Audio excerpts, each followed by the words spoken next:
So for those of us who are not as familiar with the mall features and locations of vendors and businesses, we're going to that big reader board where it has a list of all the various stores and even puts them in various categories.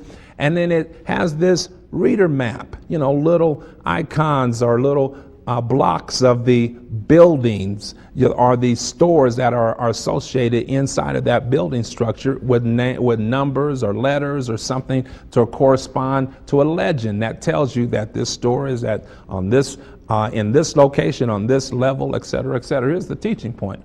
Before, I'm looking for, whether it's, J.C. Penney's, I'm looking for Sears. It doesn't matter, whatever the store might be that you're looking for. You see that is on the list, so now you confirm that the store you want is in this mall. But what's important, in order to find where it is based on this map, you have to know where you are.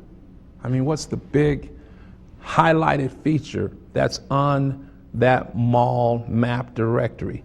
It's this big old yellow, red, or some other highlight color, neon color, standing out, this arrow pointing to you are here.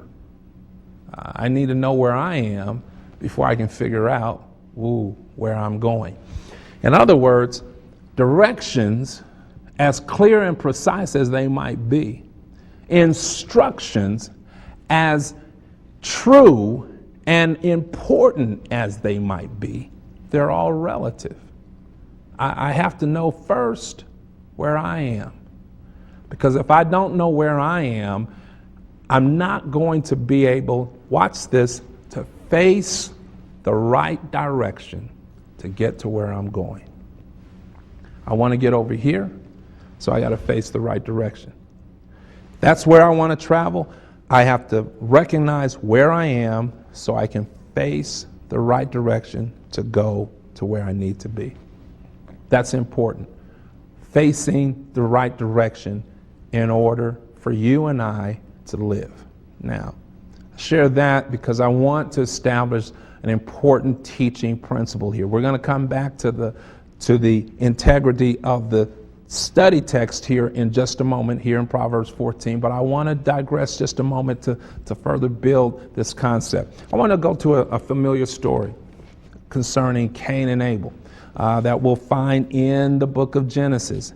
And when you look at this story, you're familiar with the generalities, but you discover in particular, and as a matter of fact, I'm going to read, you can take a look at this on your own time, but I just want to throw this in here so that we can add this to our conversation. In the fourth chapter of the book of Genesis, and when you read this at home, I want you to find it.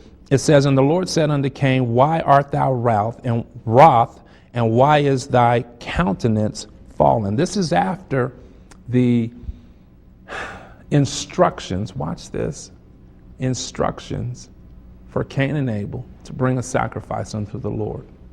So they have clear instructions, truthful instructions about what they're supposed to do. Cain and Abel both bring an offering.